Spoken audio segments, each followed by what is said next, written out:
Alright. What's up, ladies and gentlemen? It's Cyan, who's changed his name recently to Lancer. Previously the #1 Chinese player, #2 these days, of course, behind Oliveira, and Maru representing Vitality in the bottom right side of the map. We are playing the Masters Coliseum group stage. For those who don't know, Lancer actually, even towards the lead up to EWC, was popping off with the name change, got very close to qualifying for the World Championship and played really good, matches around that era. It's just felt like he's having fun. He's trying harder. He's a dad. He has multiple kids. He's got a very busy life, but he's just been putting in more passionate work to being a top-level player. And I think he's done the name change. He said he was inspired by Time, who changed his name to Oliveira, won a world championship. He said, "Hey, maybe I can do it. Let's go for a bit of an identity rebuild here. See what I can get done." And we'll see what he can do against MARU, who, of course, has not been in form for a while, but is still such a famous name. One would never put him out of the runnings in any match, except when he's playing Serral, right? If you guys saw MARU versus anyone that's not Serral, I think MARU's almost always the favorite, even when he's not in the best form of all time. On the other hand, when he's playing Serral, we kind of just assume he's going to lose. But Raynor does very well versus him. Hero, he tends to do very well versus. Dark, likewise. So it seems to be very nice. Now, Laz is going to hide some tech up here. Looks like a good positioning for that. I'm loving Oracle openings at the moment, but a lot of players say it does not work at the high level. Does not work out at all. I don't know. I just feeling something here, but Stalker first into Warp Gate, and Maru's going to go for a Reaper. Reaper's his first scout in this game. It is a double gas build. Looks like he will try to get that command center on the low ground, but it gets blocked. And when it gets blocked like this, you just build it on the high ground. No, you don't try to build it there anymore. Yeah, he's going to go build it there. SCV does win the fight 1v1 versus the Probe, and the Reaper, funnily enough, comes back to defend it. So you're going to say I'm a little surprised by that Reaper going home. You don't want to scout, Maru? Doesn't check anything on the other side of that. Doesn't even poke in to confirm the Nexus. Interesting. Starport goes down as well as a Widow Mine. One thing I've seen is a bit of a weird habit for Maru that's a bit painful lately is a bit of a focus on Widow Mine drops. And I really think one of the things we've seen from Clem and the other players is don't just do a Widow Mine drop. Do a Widow Mine with 6 Marines. Do 2 Widow Mines with 4 Marines. And you got to be really fantastic at microing those Marines and mines to get value out of it. Don't overcommit to just 3 or 4 mine drop, because Protoss are so good at defending those mine drops these days. Feels like it's very unreliable unless they're distracted by something else. Oh, look at that. It was a Stargate. It's just hidden. So this is what... Oh my gosh, jump scare. Sorry guys, I didn't realize once again we'd be looking into the dead eyes of a Terran player up here. He's got bubbles coming out of his head. Is that because he's breathing? Do they think sharks have a blowhole, guys? Why are there bubbles around his... Is it a whale? It's not a whale, it's a shark, right? Wait. Either way. Anyways, let's go back down here, shall we? And take a look. So basically, he doesn't see the Stargate there. And he does know the pylon's there. You've seen a Stalker, you've seen in the depth. You're pretty sure it's Twilight Council. But a defensive Phoenix build, very good for shutting down a Widow Mine drop, because you can't even unload Marines to shoot down the Phoenix. Ooh, this is a really nice start for Lancer. And Widow Mine drop, I've been saying, is even weaker on the new patch because they can hallucinate scout you very easily and know that it's coming. Adept does get 1 kill, but the Marines clean it up. Not the best Adept harass there for Lancer, but spotting Cloak is super worth it. You just make an Oracle, you shut that down, or you can wait for Observer works as well, since the Oracle is rather an expensive unit. Phoenix show themselves only now, picking up those Widow Mines at the last second. Stalkers will take care of that, while the Phoenix hunt down the Medevac. Beautiful opening for Lancer. That is huge value. This is an out-of-date opening Maru's doing here and relying on. And I think he's got to realize you can't just keep double mine dropping over and over again. You can mix it in, but he's been spamming this build lately to very little effect, and gonna have to be a bit more inspired in his play. Now he's gonna put the Starport on the reactor to deal with these Phoenix, I guess because he's so light on anti-air. I think that's an overreaction, unless you're planning to go all in here with Viking Tank Marine pre-stim. Oh, he is. He's gonna do a Combat Shield Marine Tank Viking push. He's going for it. Now he's expecting Colossus. It is gonna be Colossus. Ooh, this could work. This could actually work. Okay, so Maru is gonna go for a hugely committed push. Problem is you've had a bad start, so does it make sense to commit to an all-in when you've already had a bad start? Like, it's good to counter the build, but you're doing this from a negative position, if that makes sense. You are behind in this game. Phoenix take very little damage for 5 more workers. Oof. I don't think he saw the reactor move, though. Forge coming in, third Nexus, non-stop probing. Lancer doesn't realize it's an all-in. Lancer's got to realize. I mean, there was no add-on on the second barracks. That's a bit of a tell, but he might have just thought MARU didn't have the money yet. He didn't see the star... I mean, he saw the starport and swapped off, right? Because he saw the starport earlier, so he knows the starport's somewhere down here. Observer's going to come in. We've got to go to Lancer's vision. Lancer needs to realize what's happening. MARU is about to move out with a 100% committed push, and the Observer's just being way too cautious right now. Sentries are good, though. They will help defend. Phoenix going to fly into this natural... And he sees 2 Vikings and a pack of Marines. He goes home. He starts +1. Colossus getting chronoed, as well as the Robo Bay extended range on the way. Phoenix now sees the push out. Now he sees the push out. Okay, you can see the panic in his camera movements there. 4 Vikings, 3 tanks, SCV, 17 Marines with combat shields. It's a monumental push coming out. More Vikings, tanks, and Stim now starting up behind it. MARU pushing hard right now. Phoenix can intercept and take out 2 Marines there. Not a bad play. Overall units lost tab well in the favor of Lancer. He's going to try and force the siege up, but that means he's exposing himself to these Vikings. Yeah, it's kind of cool to force the siege up. Does delay the push by a few seconds, but MARU, he is committed, and he's just going to slowly creep bunkers and tanks forward. This is a really hard position to deal with. Lancer, though, has charge on the way. That's going to help him out. He should just wait for charge. All right, Phoenix is going to counterattack, as are the Colossus pulling back. He's going to go Immortals behind us. He's realized... You know what? I can't really do this with Colossus. You're going to have the air advantage. But if I just have Immortal Zealot, I can overwhelm. Zealots will beat the Marines and the tanks. Immortals can really help focus the tanks down fast. Phoenix in the middle, waiting for these Marines to come out so that they can actually pick them up as well. Really good move. Tanks slowly getting further forward. I don't think that's a good gateway position, but hey, it'll tank a bit of hit points. Keeps the Nexus alive longer for just a few hundred minerals. With a third base with 9 workers on it, it feels like a good spot to be in. A couple of Marines get picked off. These Phoenix, they don't have enough energy for a second lift, so they're going to damage a tank. They won't quite be able to kill it, though. Just going to let that one drop down. Zealot Stalker, Colossus pulling back. These probes should pull off this base and go to mine from the third. You don't want these workers to just keep dying to this siege tank. Phoenix pick up the tank again. Oh, the tank didn't run away. The Phoenix got just enough energy. They picked off that siege tank. The Immortals are here. If the Zealots flank from the south, or even from all the way around to completely get behind that army, this could be massive. He's not... I mean, giving up the base is fine as well. He's just going to re-expand elsewhere. Why fight into the bunkers and tanks when you don't need to? Lancer's up in supply. Equal in workers. Yeah, you don't want to lose the Robo, though. Okay, that's something you don't want to risk losing, but he's pulling into his main. Oh, he's setting up for the flank. Zealot's getting ready. Zealot's getting ready. The Robo's going to get depowered. The Vikings are all landed, though, right now. The Phoenix getting ready to come down. The Libs are not quite sieged. They're sieging up a little bit late. The Marines have stim. Both bunkers have not stimmed. MARU with Miss Micro. He did not stim the Marines in the bunker, guys. You can stim bunkers, for those who don't know. And that cost him a lot of damage output. Despite that, he holds the position, and it does not matter.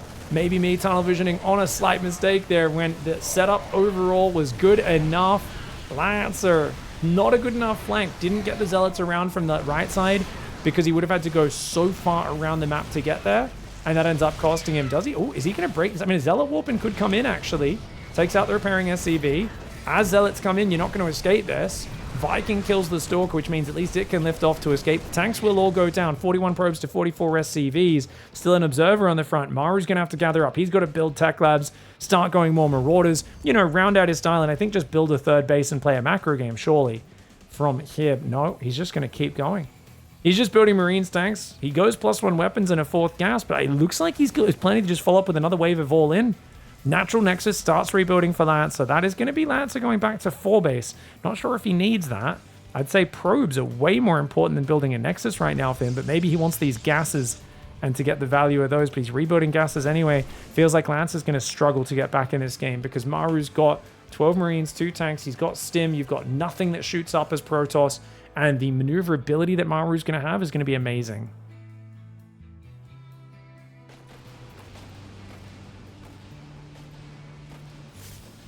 Here we go, Marine's going to stim in. Zealots are on top of it. Good positioning by Lancer. 4 sentries. That's an odd choice. I was not expecting that. 2 tanks have arrived. This base sucks, guys. You never want to take this base. You always want to expand up the top because these bases you can actually defend from frontal pushes. This one, if you've got a good enough army to have these rocks broken, be out front, it's fine. But look at that position. 2 tanks, 2 Vikings. And you got to say, Lancer must be very happy that he rebuilt the natural now. I was saying you don't need it, but in this scenario, when you know this base is an untenable position, it actually makes a lot of sense. 2 Liberators plus 1 weapons, 5 Marines being built at a time. We've got a few Zealots running around. They're going to intercept the rally. MARU with a very greedy rally. That is way too greedy. MARU needs to F2 his unit home right now. Oh, Marines are trapped on the front by some force fields. Tank's still getting good shots off, though. Lancer should not be fighting there. Zealots jumping on top. You don't want to lose a tank. SCV should be repairing. Oh, can he get enough repair? No, the Zealot's going to kill it. The Zealot's going to kill the tank. Oh my gosh, the tank just went down. A few SCVs dying as well. But he's got a 3rd command center finishing, does MARU. As long as he can kill this base, he'll be in a good spot. Tanks have unsieged. They're going to pull away down there. The Nexus does fall. And that's 3 base against 2 base with MARU's 3rd now up. Looks like MARU is going to turn this into an okay position despite losing that early Widowmine drop. The reacted Starport Viking is a really nice play.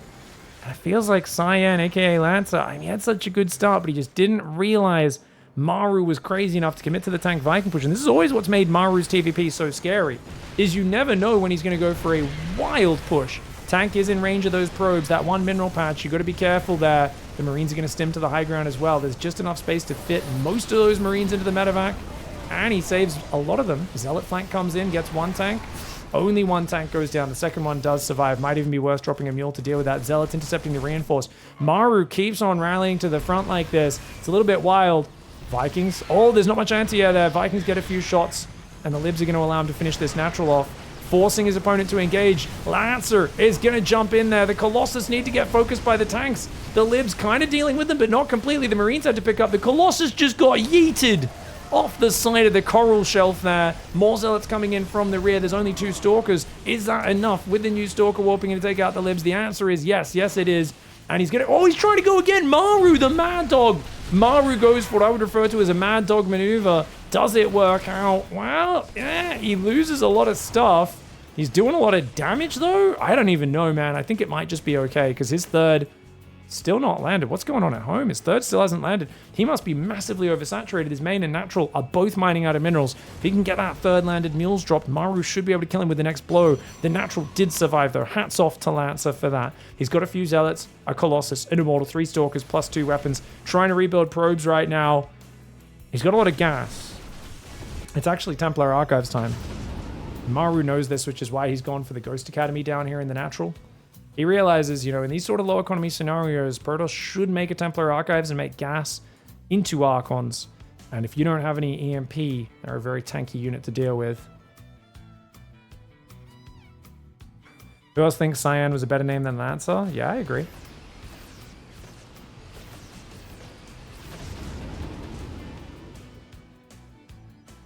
Scan goes down. Zealot run by comes in. Whoa, crazy Zealot run by. Dude, if he gets 2 tanks, that'd be pretty juicy. But he's not going to even get 1. Oh, juicy D for MARU. If he lost both, it would have sucked, but instead he saves both tanks. Liberator does go down for only 2 probes, which isn't ideal. But yeah, I think Lance is kind of screwed now. How do you get a 4th from here? MARU's got his own 4th command center started. Ghosts coming in. 1-1 upgrades, not too bad. There's a chance for Lancer, but he needs to play super perfect. Like 1 good drop or something like that, and he's out of this game.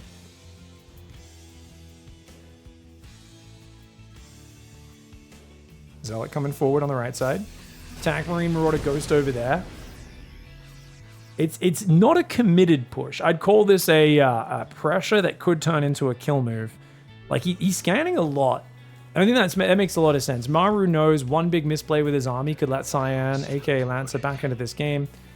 He's going to come forward. He's got to be careful about the siege up. His siege tanks are his anti-Colossus. He's got 5. Great EMP on the Stalkers, just a single to start. He's still got 2 behind that. And of course, his next EMPs won't be ready for a while. The tanks are exposed. 1 of them goes down, 2 tanks falling, 3 tanks going down. But the volley of Tank Marauder EMP fire obliterates the Protoss army. So it looked like he was sieging a bit too far forward, a bit too dangerous. But I think he enacts such a cost on Lancer for killing those tanks that it's perfectly worth it. And abusing this angle over and over again, it just shows, you know, a lot of people in StarCraft are conditioned to go, look, he keeps using this angle. And we always use the word abuse. When someone really utilizes a strategic strength very well, you know, he abuses his opponent's lack of mobility. He abuses this ledge. And that's what he's doing. But people then, I think they hear that word and they go, well, therefore it's unfair and should be patched out of the game. I actually think it's fine. I just think Lancer has never quite had the numbers, was caught off guard massively by the first push, and Maru's using the map features that are there. It's something you have to have extra defense to be ready for it. The Zealots with 2-1, not quite able to deal with the tanks. The Colossus going down to the Vikings. The Zealot going down on the Siege tank. Archon's covered in. As we said, Archons could maybe have helped out, but he's a bit too far behind the curve. Lancer has to tap. And that reacted Viking Combat Shield Marine Siege tank push gets game one in the bag for MARU. Alright guys, Lancer in the bottom left side of the map. Good start for him. It's kind of a shame that he, I don't want to say wasted it, but you know, that's how you feel as a player when you get the first medevac sniped with Phoenix. It's such a good opening against bloody MARU of all people, you know, such a great player. And then he still comes back and wins the classic playing against MARU experience. MARU in the top right, going double gas here again. I think, yeah, basically it just came down to him not fully realizing what was happening. I think the big tell that he actually physically saw in the game was the third barracks didn't have an add-on. That's a big tell. Now, obviously, if he saw the first barracks had lifted off the reactor, that would be an even bigger tell. But as it is, he checks for proxy barracks and goes back and goes Nexus before core. Now, if you go 19 Nexus, 19 Cybercore, it's meant to be a safer opening, but on this map, he's actually going to be able to wall off the jumping path with a Cybercore, gateway, and a pylon. And it's a long rush distance anyway, because on Amygdala, you need to go around the edges of the map. Plus, the Reaper often stops to check for proxies. So there's just a lot of reasons why you can get away with being a bit greedier in this scenario. Now, Lancer should hide the probe. You know the Reaper pops at 1:58 to 2 minutes and 2 seconds, somewhere in that range. So you should be hiding behind this natural if you're going to go this deep. He sees no command center. He pulls back, and where does he hide? Yeah, it's not a bad spot. I would probably actually hide here, next to the gold minerals. I feel like that would be pretty low on their priority of places they check for proxies and hidden probes. And then you want to come into scout at about 220 and check if there's a command center there. Now you might be wondering, why does he attack that? It means the probe doesn't show up as an idle worker, guys. Get him confused. He goes, oh, wait, where's my idle worker? Or you can put it on a patrol path. Stargate again. Dude, I love Stargate. This is great. I haven't really seen top pros using Stargate lately at all. Everyone's been playing the Max Packs style. Clem, been one of the most successful Protoss players recently. He's been playing the Max Pack style every game. Probe comes in, sees the command center, Reaper snipes it down. Factory and Starport well placed out to the left in case 4-gate blink comes in. I really don't want to see MARU just do a 2 mine drop again. If he does another 2 or 3 mine drop, it's like, I know it's meant to be a solid opening, but that will really suck for he's building a second mine. If he goes with 4 Marines and doesn't throw the medevac away, I think it's okay. But he needs to bring Marines with it to make it a bit more solid. Can't remember the last time I saw Clem lose a drop to a Phoenix setup. Same defensive setup here for Lancer. Second Phoenix is... Oh no, first Phoenix is almost out. So you should have a third Phoenix popping kind of as the medevac arrives. And there is a tech lab now coming down which will allow you to build Cyclones, which is really going to help against those Phoenix. Reaper pokes the front. Adept Stalker is well positioned. You try to get in. Oh! MARU thinking about diving. He wants to know what the tech is so badly.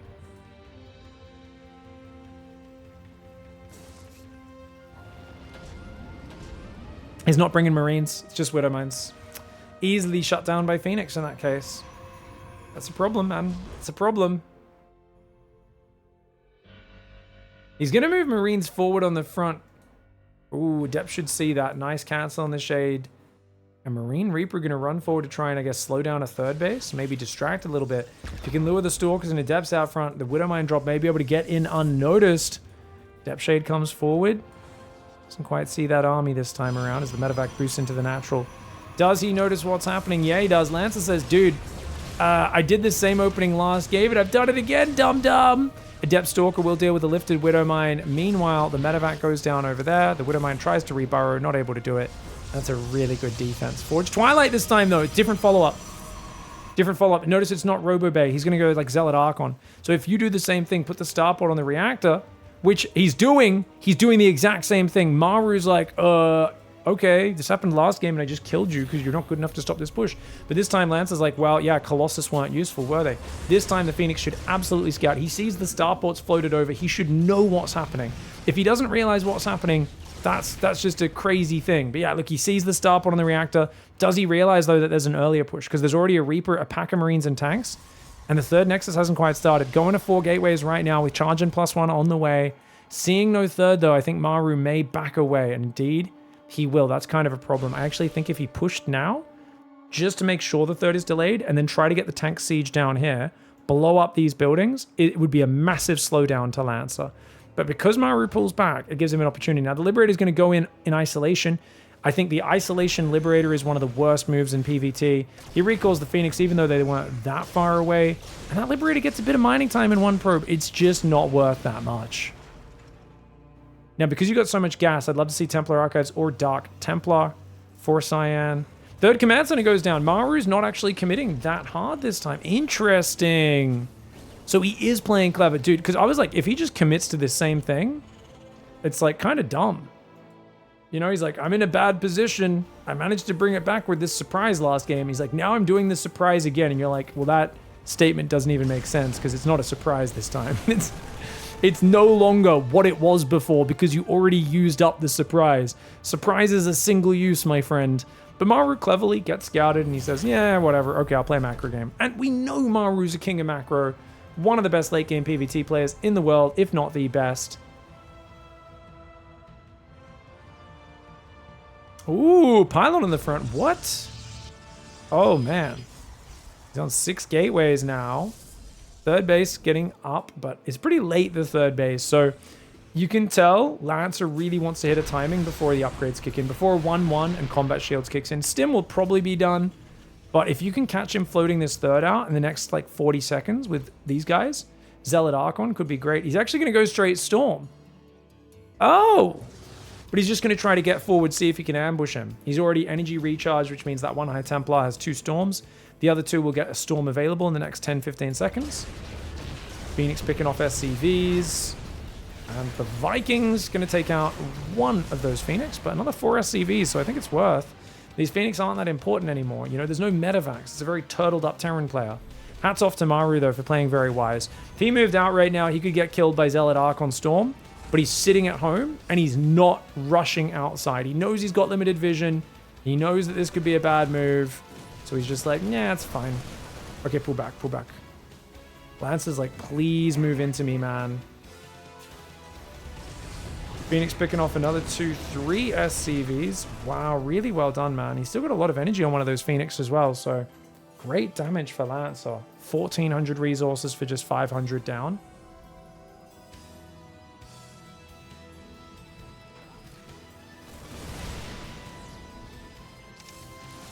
Here we go. Vikings coming back. Zealot High Templar coming forwards. Ooh, okay. Phoenix getting blasted by the Widow Mines on the right side. A lot of bio left on the low ground. I think the Zealot can still overwhelm that, man. Lancer playing a little bit cautiously when he doesn't need to. MARU abandoned these troops with his Metavax. His micro's really off there. That was a bit of a mistake for Lancer. He should have gone in. Whoa! Splits a few Zealots in. He just wants to kill the workers with it. Wow! Oh, Lancer, the Mad Dog, just happy to kill a few SCVs with this. I mean, not a bad move. Got 6-7 SCVs for 4 or 5 Zealots. Nexus is up on the 4th base right now as well. Chat saying the map design on this lends itself to 2 or 3. This is not a short rush distance map. I mean, I guess once the rocks go down, this is one of the longer rush distance maps in the map pool, MARU. Is it not? Pretty sure Amygdala is a 39-second rush distance. This is one of the longest. I mean, obviously we've got Neon Violet and King's Cove, but this is the second time someone in my chat today has said this map has a long rush distance. I mean, a short rush distance when it's the opposite. It's actually a long one. I'd love to be corrected if I'm wrong, but that's to my understanding. This is one of the longer rush distance maps. You guys can look it up. By air, or once the rocks are down, yes. But usually, I don't know, I still feel like we see a lot of 4-base games on this map. Definitely, it's hard to get up a 6th base, right? Once you get to 6 bases, your front is pretty spread. 7th base is near impossible. Usually the game's pretty decided by that point. Zealot's still filtering into the natural. Lance is still keeping MARU under pressure. MARU just needs to not F2. Just stay calm. Like, he's kind of A-moving his whole army there. Just build some turrets to stop prisms. Make sure you start a 4th command center because you're being pinned back defensively. Guys, he's got double eBay, but he forgot his armory. Oh, Maru's prioritizing ghosts over armory right now. Long term, you want armor. It's more important because you got to start those upgrades. They take minutes to go. He sees double robo. There's no winning this game right now. You're not going to get you don't have enough Vikings to deal with the Colossus. I wouldn't mind Maru pressuring, but he's got to clear map control. So if I were him, what I would personally, or if I was his coach, what I'd ask him to do is double drop, clears out the entire top left. Main army pushes the right, but don't commit. Just look to take the towers. Great storm drop for Lancer. Only 4 SCVs. A lot of them damaged, but they did survive. And that drop's going to go in the main base. Widowmine's coming back here along with the High Templar. Does drop an EMP, and I think a recall on that would be the best move. Too slow. Vikings have got it. Warp Prism goes down with 2 High Templar inside. Units lost tab looking really good for Maru. Lancer's just not looking tight enough in the fights, I would say, to be super efficient. On the other hand, Maru's going all in. Maru refusing to go for 2-2. He's like, I've got 5 ghosts. I've got a few Vikings and tanks. Let's go. But the double roper production would be quite scary for any Terran fan because you've got 2 Colossus. You've only got a few Vikings.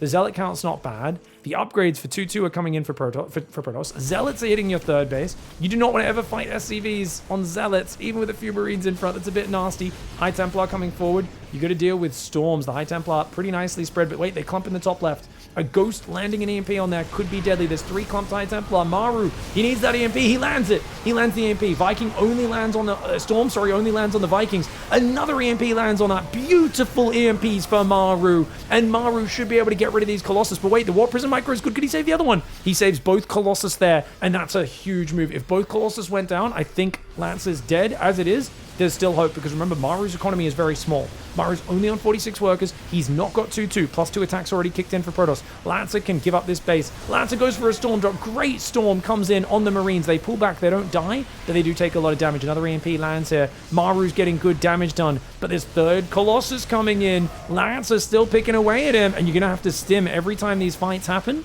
Stimming is getting really bad because the 7 medevacs are out of medevac juice. That's right, no more healing for this army until they regen a little bit.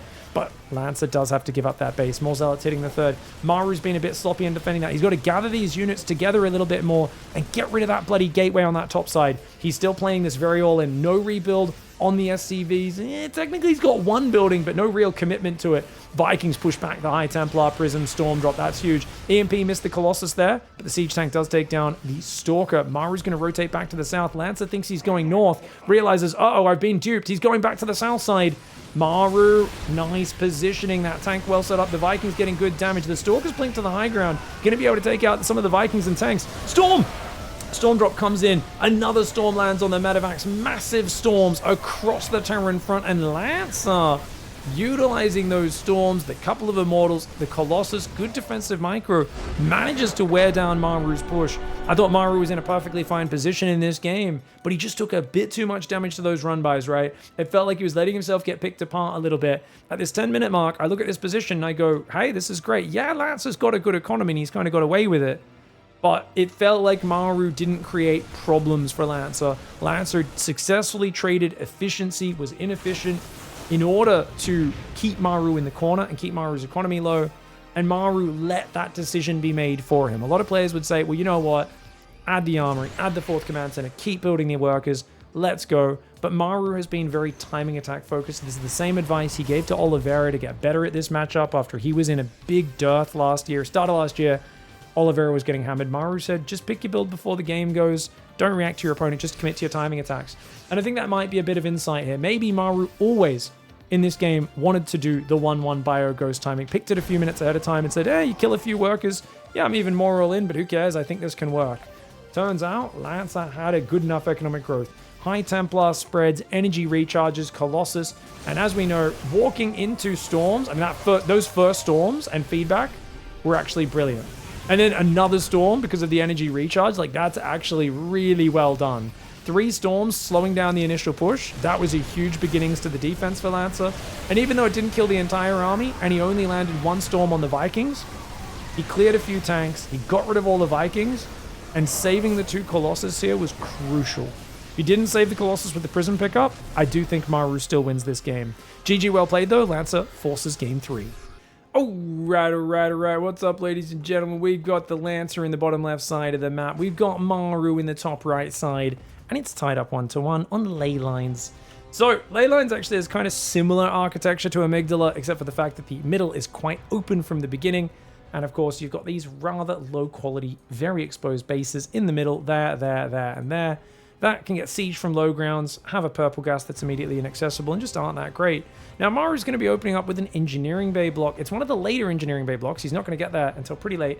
But Lance has been consistently scouting for this because he likes to go Nexus before core, and he should immediately pull 4 probes down.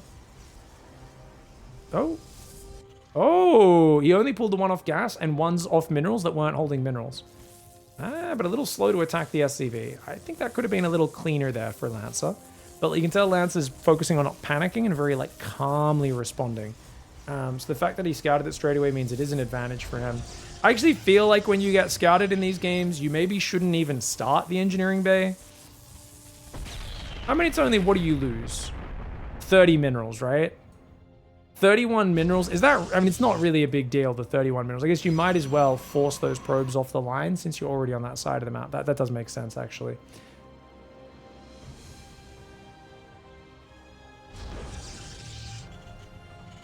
Why do Aussies say nor instead of no? So you just said nor is what you just typed there. Nor? Why do we say nor?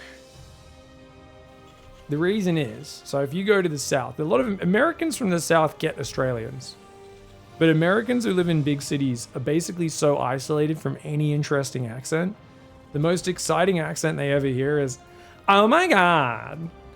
Oh my God. I'm like, this is the way people speak. Like, and that's the closest thing you guys get to like unnecessary elongating of vowels and making words different.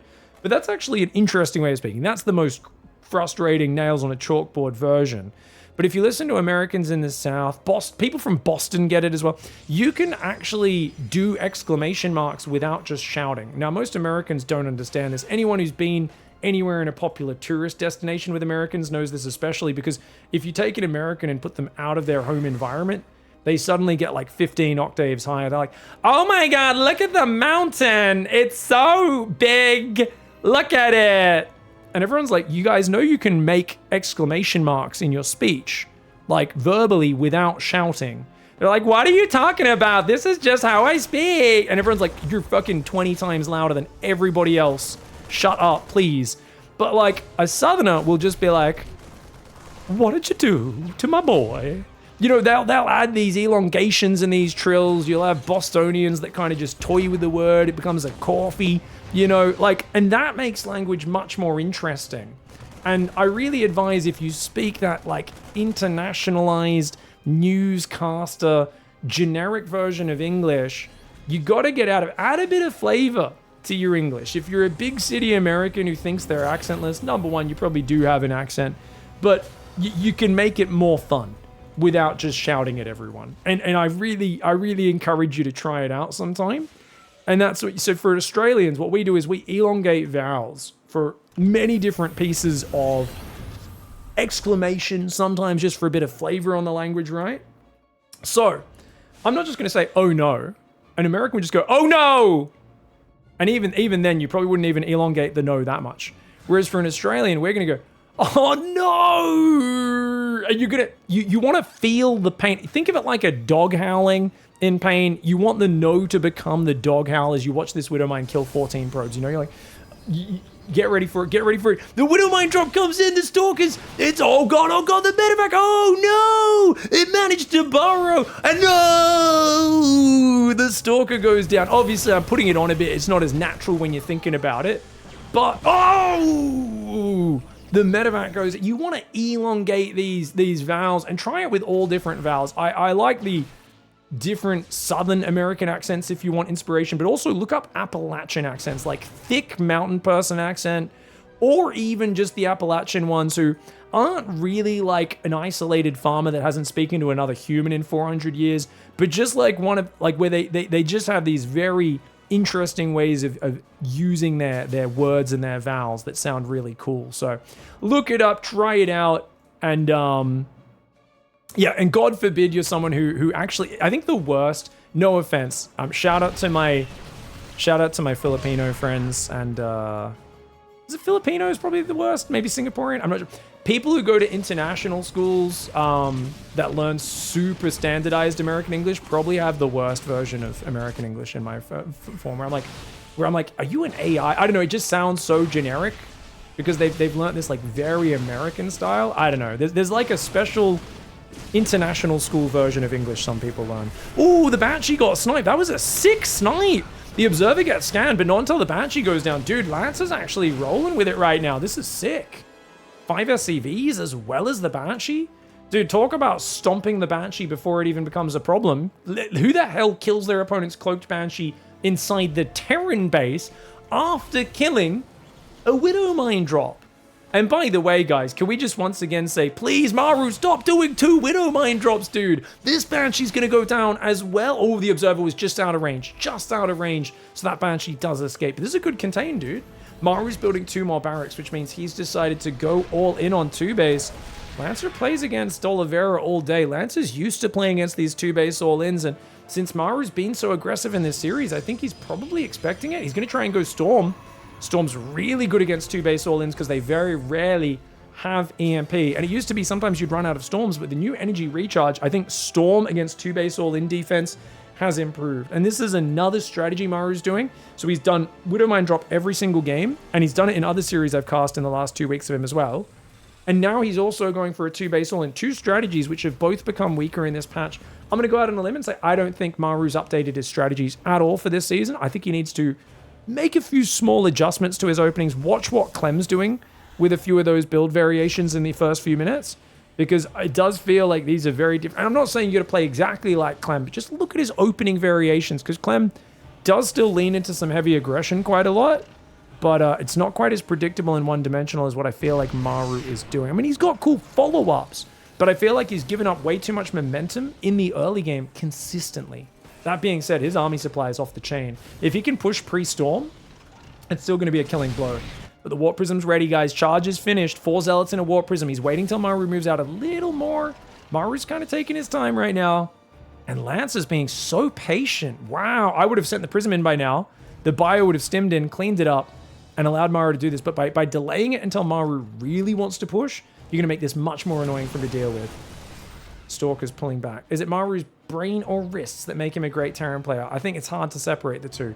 Zealot drop's going to come in. Banshee getting some damage. Good blink away to save those Stalkers. Only one's died so far. Storm's going to be finished in about 10 seconds, guys. Zealots are on top of the production. MARU's entire army has pulled home to deal with this. That's delayed his push. Storm is now done. MARU's missed his timing by 30 seconds.